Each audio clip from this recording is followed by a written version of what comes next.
My name is John, and the International Criminal Court is now in session. Yes, people, we gotta do this again, because this video just popped up literally on my timeline somewhere, and I was like, really?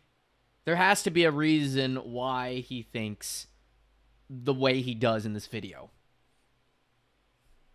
I can't believe it. Why Russia can't win the war? Ukraine crushed Russian munition. This is going to be very interesting. Denny's is like one of the largest pro-Ukraine channels on all of YouTube. He has like 823,000 subscribers. And I mean, I honestly don't know what else to say. He's quite famous in his circle. But anyway, people, let's not waste any time because this is a 24-minute video and it's probably going to be a waste of my time and energy. So, yeah, let's go. Hello my friends and welcome, my name is Dennis and this is the latest update from Ukraine.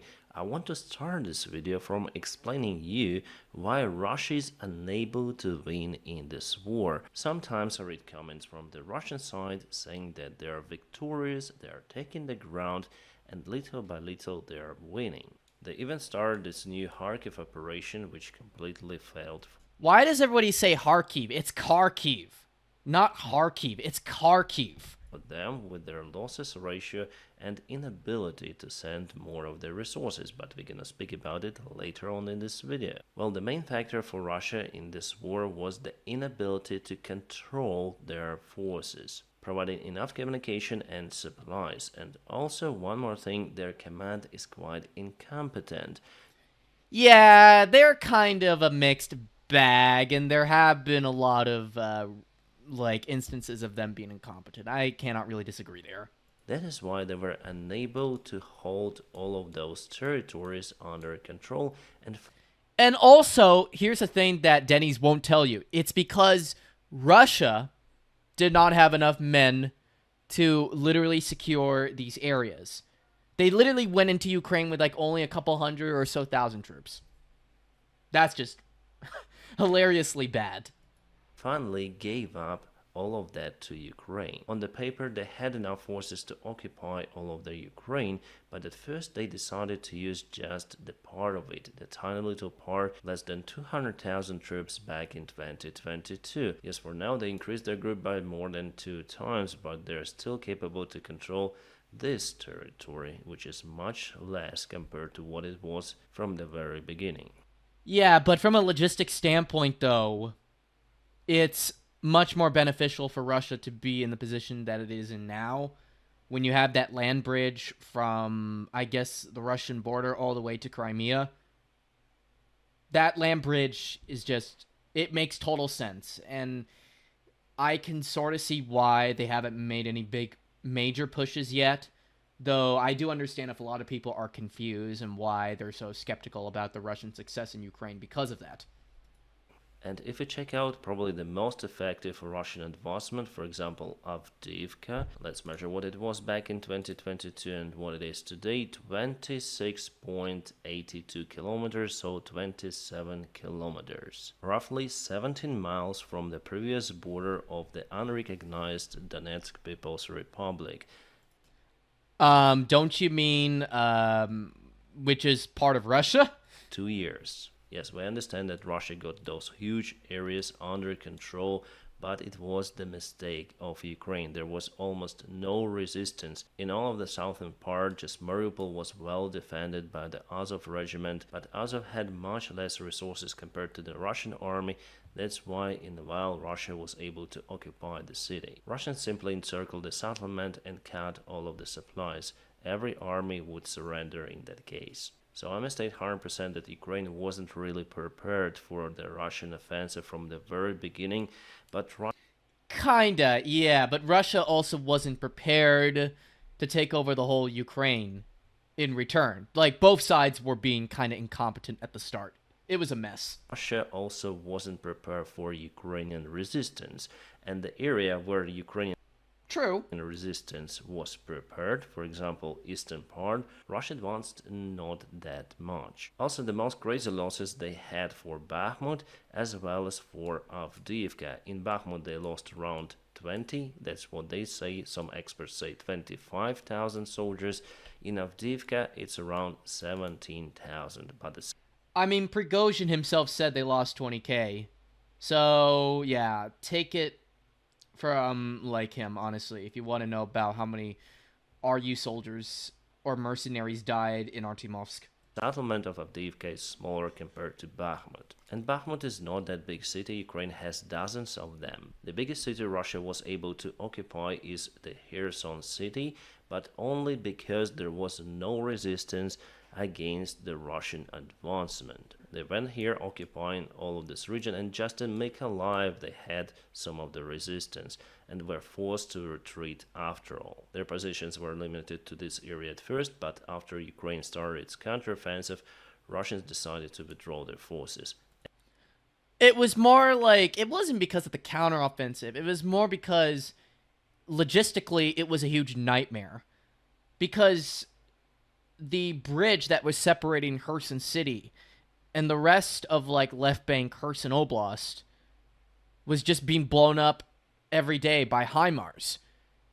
So then General Surovikin realized, you know what, it would make no sense for us, and they're going to come here anyway, eventually in the future. So they withdrew from Kherson.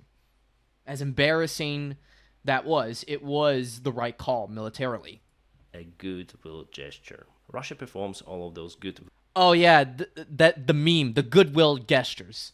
gestures just because they're unable to control their army in Ukraine in multiple directions. Just see what happened to the Kharkiv assault.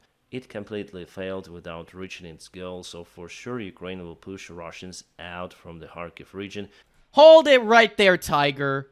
The Kharkiv offensive was a failure? Dude, the Kharkiv offensive, as far as I know, is not really meant to be anything too huge. It's a meat grinder operation. It's meant to literally slaughter and murder as many armed forces of Ukraine troops as possible. I mean, I'm not going to lie. I initially thought it was something big, but as the weeks went by, I realized, wait a minute. Why are they not pushing any further, and why do they have so little troops? It's obvious what this is. It's not a big offensive. And their aim was never Kharkiv city itself. It was obviously to kill as many Ukrainians as possible. It's a meat grinder. Like Artemovsk and Avdiivka. Can you not see that, Denny's? So it's not really an offensive. It's more like those anti-Putin Russian militia incursions that we saw into Western Russia from Sumy and I guess Chernigov Oblast. That's what this really is, except it's much more successful if you ask me. Though obviously Russians are suffering some casualties, which is, well, to be expected because it's war. But this, again, was not meant to be a big offensive. It was obviously meant as a diversion away from Donbas, though, if anything, in my opinion, I think the results were a mixed bag. But anyway, continue. Russia will send the remaining of the Kharkiv group to the other directions. I expect it to be like that at least. So back to the east, the strategic Russian goal, as Putin announced and the Russian military command too, is to occupy all of the Donetsk Oblast, so all of this area, with the main agglomeration of the settlements of the cities Slavyansk, Kramatorsk, Drushkivka, Konstantinovka. Now I just want to show you the satellite image of the place. So basically it looks like the major defense line of Ukraine. One settlement goes to another with almost no interruptions, just some of the villages on the way. So for Russia it will be very hard to get those under control, plus there are some of the water obstacles. So for sure to occupy this one, Russia would need to lose more than in Bakhmut and more than in Avdiivka. I don't think they're going to attack those cities up front.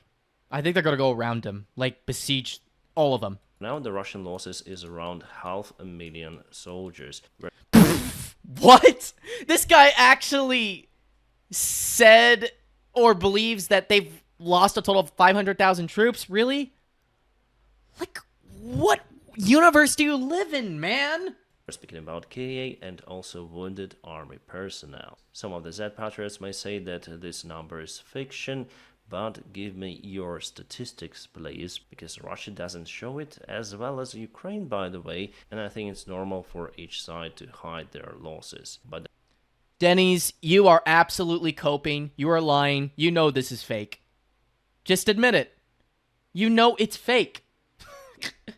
Now, as for me, I think the Russians have probably lost around maybe 200 or like 300,000 total casualties.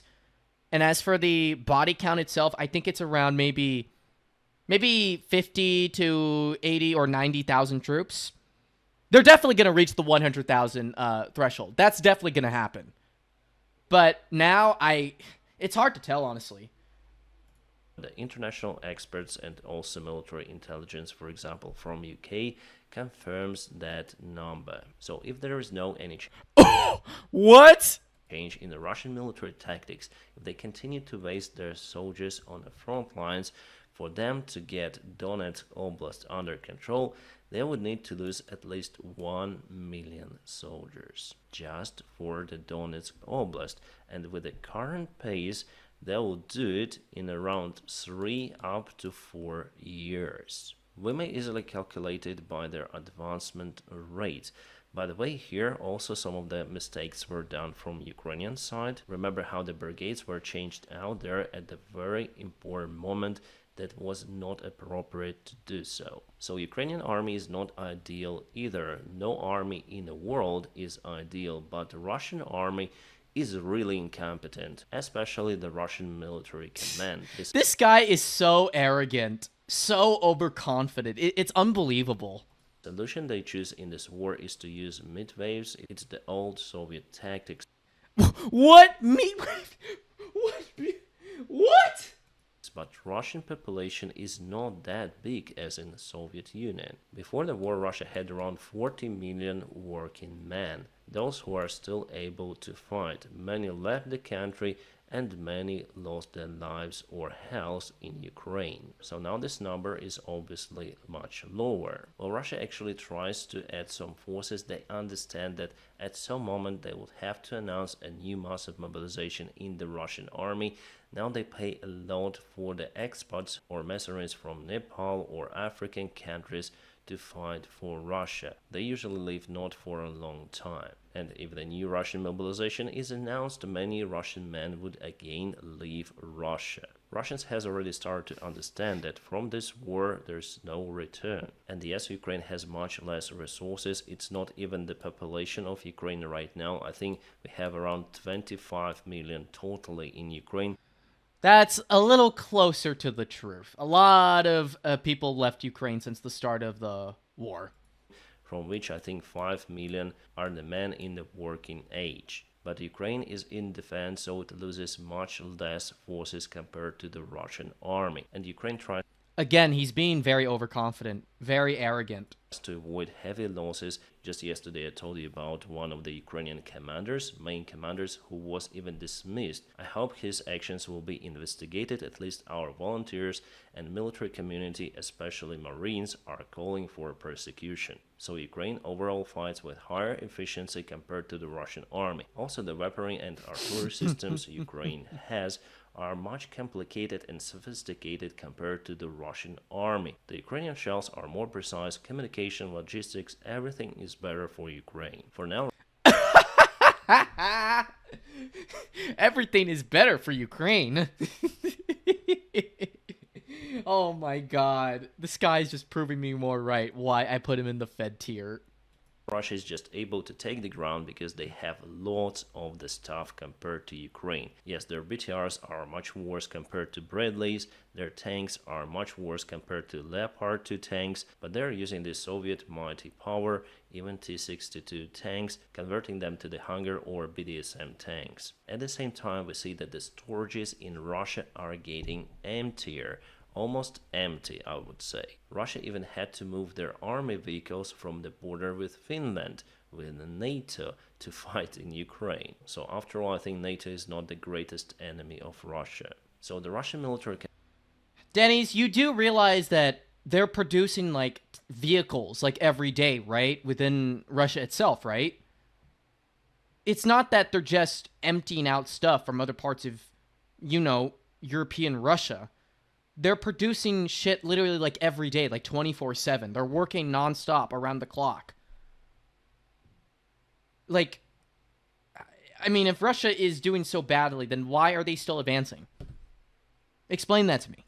Command is very close to the point to giving just Kalashnikovs to the Russian Ivans and call them to fight in Ukraine. Evans, Ivans. Like, they're using the stereotypical names. Not gonna lie, that's kinda racist. Ukraine announcing a new mobilization in Russia. This process is just imminent, I'm sure about it, and it might happen this year. Well, actually, I expected it to happen this spring, but because Ukraine hadn't had enough weaponry, Russia still had enough resources to gain some of the ground, as they try to do right now. And as for the Russian losses, it will be like a snowball for the Russian army men. Russia will just replace the lacking vehicles with their soldiers, that's it. Just remember how more than 1 year ago Prigozhin called Gerasimov, Shoigu, where is munition? So the munition crisis will be there in Russia. Even though North Korea supplied the shells for Russia, but at first those shells are not that effective compared to, for example, Russian-made, not even saying about 155mm German-made, for example, artillery shells, or American-made. There are tons of the complaints from the Russian side about the quality of the artillery shells. Show us your source, Denny's. I wonder what website he's using here. Get from the North Korea.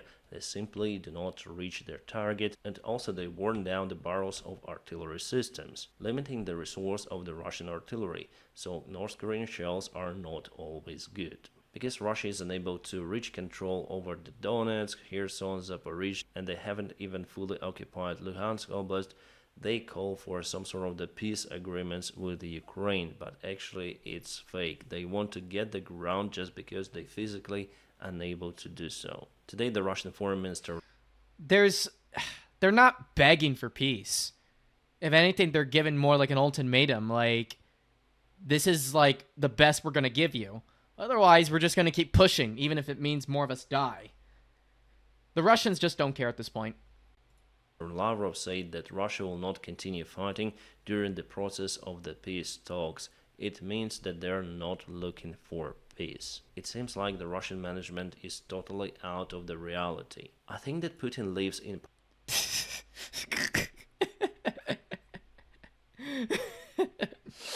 I'm sorry.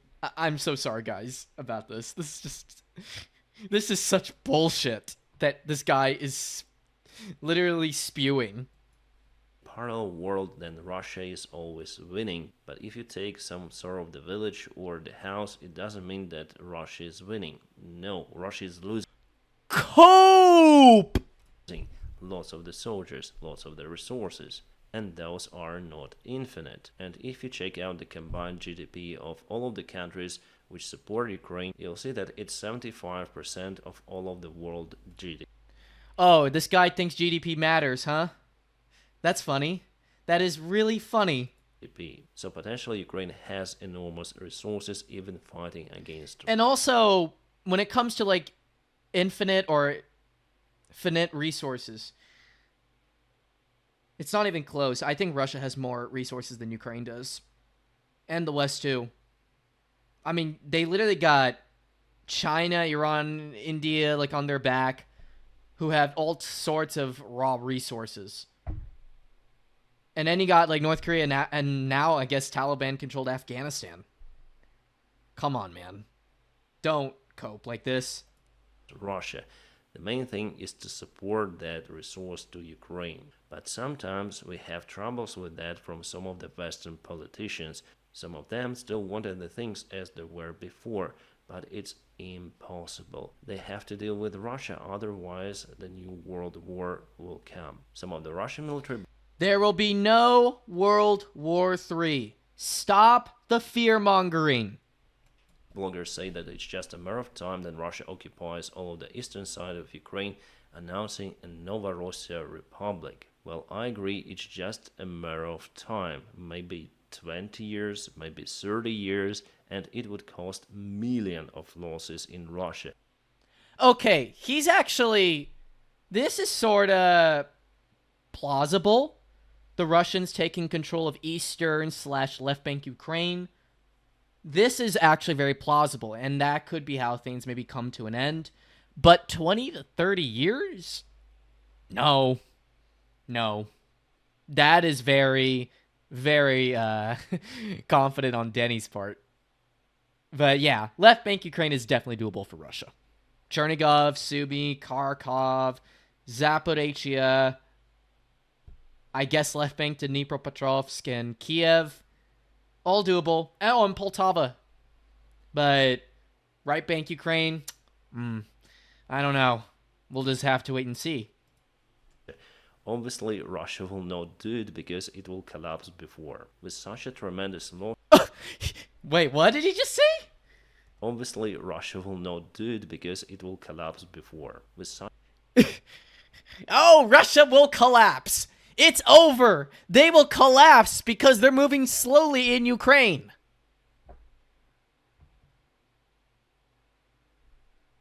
I'm just speechless. I'm just absolutely speechless right now. such a tremendous losses, obviously Russian economy would shrink, bearing all of the internal problems in Russia. And we understand that there are lots of the internal problems because the Russian society is pretty much divided. It's very hard to keep them all together. Just 1 year ago, Russia was one step from the total collapse with Prigozhin attempted military coup. And now we see some of the clashes in That was not a coup. That if you thought that shit was a coup, then maybe you need to go back and do your research on coups, man. That was not a military coup, not even close. That was more like somebody throwing a tantrum, a glorified labor dispute. That was what last year's Wagner insurrection was.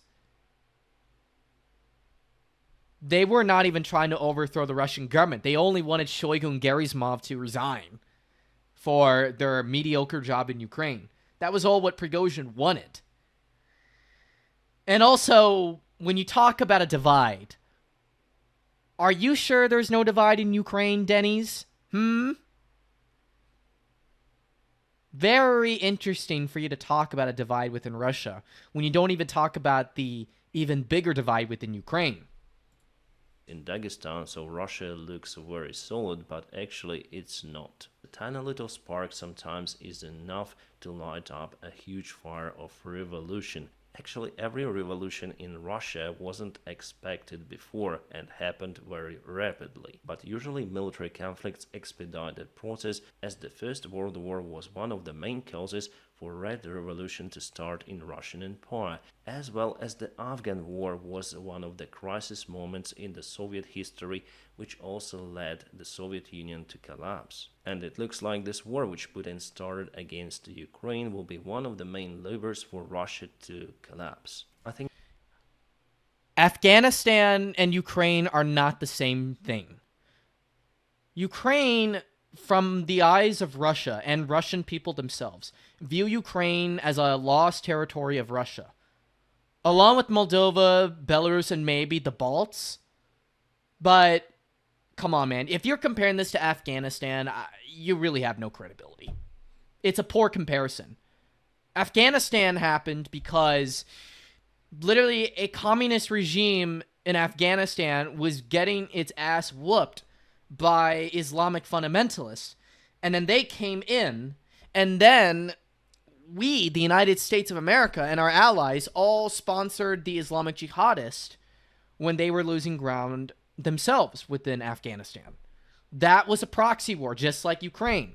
But the major difference, though, is Ukraine and Russia are culturally closer to each other. The languages are based on the same alphabet. The religions are the same, Eastern Orthodox. They share much of the same history and origins as each other, going back to Rurik and Kievan Rus. I mean, there's way too many similarities between Ukraine and Russia. Now, Afghanistan, I could understand. That one was really pointless, but this one, to average Russians, they're definitely not going to have the same point of view. They just won't. Sorry, Denny's. Think that the world will finally understand that democratic Russia is not possible. Everyone was happy after the Soviet Union collapsed. The attitude was pro-American within the Russian society, but the ex-KGB agents took the power in Russia and now they changed the mood of society. That is not true. The reason why those so-called ex-KGB agents took over Russia was because Boris Yeltsin did a very bad job as president. And it's thanks to his own incompetence did many Russians become convinced that a return to authoritarian government was the solution to their problems. And most Russians, despite the fact that they have maybe mixed views of Vladimir Putin, feel that the situation now under him is better than what they had before during the 90s under Boris Yeltsin. Again, very bad comparison there, Denny's. Bringing the renaissance of the Soviet Union. A new bloody empire appeared on the map and now it is searching for their allies like for example North Korea, Iran or China. Altogether they form the bloc of the anti-democratic countries. So the future war is between authoritarian regimes like in Russia or China and the Western free world, which is, I agree, experiencing some of the troubles at first with its prompt reaction against those authoritarian regimes. My friends, if you like the job that I do daily on YouTube, you may also consider supporting me on Patreon. It's grifting time! Grifting time, everybody! It's grifting time! Let's skip this part because I don't want to hear you freaking e-begging, Denny's. Motivation and for your great support. Well guys, hopefully you like this first part of the video. Let's go to other news. This is the Russian ammunition depot in Belgrade Oblast. It was attacked by the HIMARS rocket artillery, so thank you for permission the United States for Ukraine to use HIMARS against the Russian bases. Without the shells, the Russian army is just unable to advance. This is why they are failing. Yeah, here we speak He thinks they're failing. about their Kharkiv operation, which was advertised all around their propaganda media as something. No! The mainstream media literally said that this was something huge. The Russian circles, yeah, they wowed a little bit, but then people realized, oh, it's just another born meat grinder. The media literally is the one hyping it up. And you too! Really big that will conquer Ukraine finally. But now we see that Russia has tremendous troubles out there. About the attacks in Sevastopol, well, Russian military command has confirmed that they've shot down ATACMS missile, which later on hit the water mostly. I published this video on my Telegram channel. Here I will not publish it, it's just the screenshot. So the most of the clusters went into the water, which saved lots of the lives of civilians who decided to take the sun buses near to one of the biggest Russian bases in Crimea. By the way, the occupied territory. I would never go into Crimea if I was Russian. By the way, after this case, there were numerous of the cancellations of the trips for the Russian tourists. They just cancel those trips themselves, but the Russian authorities are still calling their people to go for vacation in Crimea, which is absolute nonsense. And as I say to you, the air sirens were not announced before the strike. What I can probably show you here are those splashes. So for sure those are the clusters which went into the water. I mean 99% of those, based on the video, landed or accuracy there, if you ask me. Civilians. Alright, Russia continued to lose their air defense. In Belgrade Oblast, Russia lost Panzer 1S air defense system. They already lost many of those units. It means that Ukraine is preparing to use aviation more widely. Without aviation, Russia would absolutely stag on the front lines. That's the main advantage they have, and also they use lots of the gliding bombs. So hopefully Yeah, the FAB 3000s. F-16s might help with that threat. The F-16s are going to come to the rescue. That's a classic. But probably it will not happen very soon, because Ukraine obtains just few of the airplanes this year, so the main delivery will be in next 2 years. Oh, that's not good.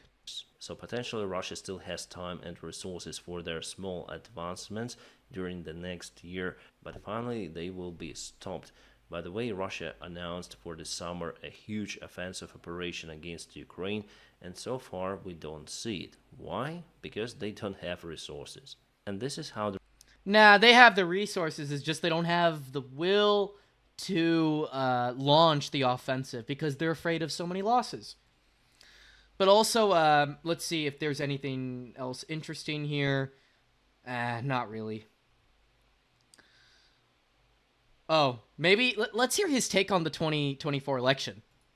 citing their sources in Trump's circle, saying that Trump's peace plan is now valid and approved by the presidential candidate from Republican Party. Not yet officially, but we understand that Trump will go for the run from the red side. So the plan is very simple. Kyiv will be deprived of military assistance from Washington if it doesn't begin peace negotiations with Moscow. At the same time, the United States will warn Russia that its refusal to negotiate will lead to increase in American support for Ukraine. But what if the both sides refuse to negotiate, as it is happening right now? Because basically there are no common points for the future negotiations.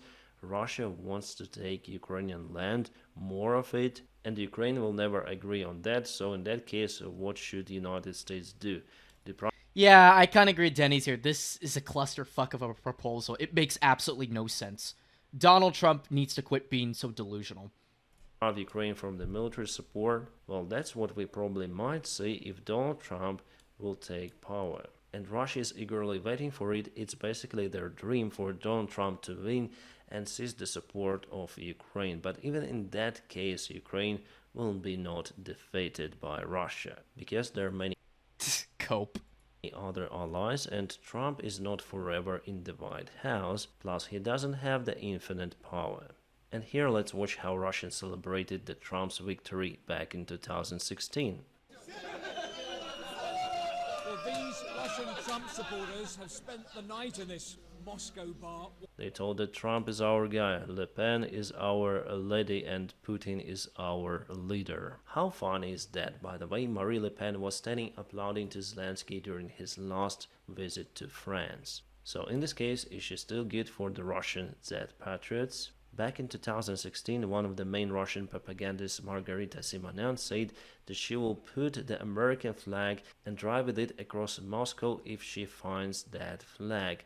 Come on, join me, Americans deserve that. But somehow later on there was a huge disappointment in Donald Trump among the Russian elite. But somehow they still think that Trump might give them Ukraine. Well, everything might happen, and maybe Trump wants to do it to finish the war, as he says. But after all, Donald Trump is not a god. It's up to Ukrainians to have a final decision. And if Donald Trump decides to block the military support for Ukraine, this initiative from his side will be also blocked by many of the American politicians. Well, anyways, we'll see how it goes. Trump is not the American president at this stage, and the election's outcome result is very hard to predict. And now, my friends, please don't forget to press your huge like to this video. By doing so, you help me a lot.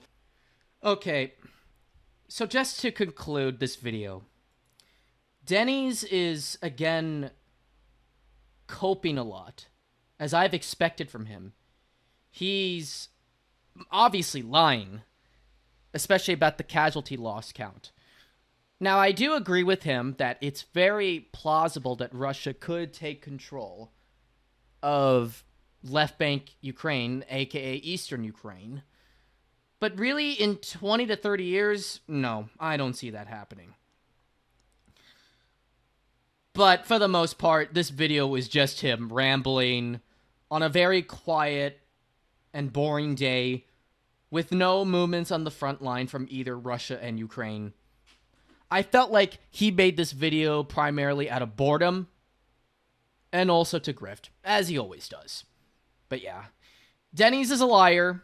He's a cope artist. He's a grifter. Stay the hell away from this guy. I highly recommend to dislike the video, which I'm going to do right now, and warn your peers about Denny's. And I even commented, more clickbait, more fake news, more premature celebrations, fake casualty losses, more of the same. Come on, man. Yes, literally, Denny's. Come on, man. Do better. Have a good one.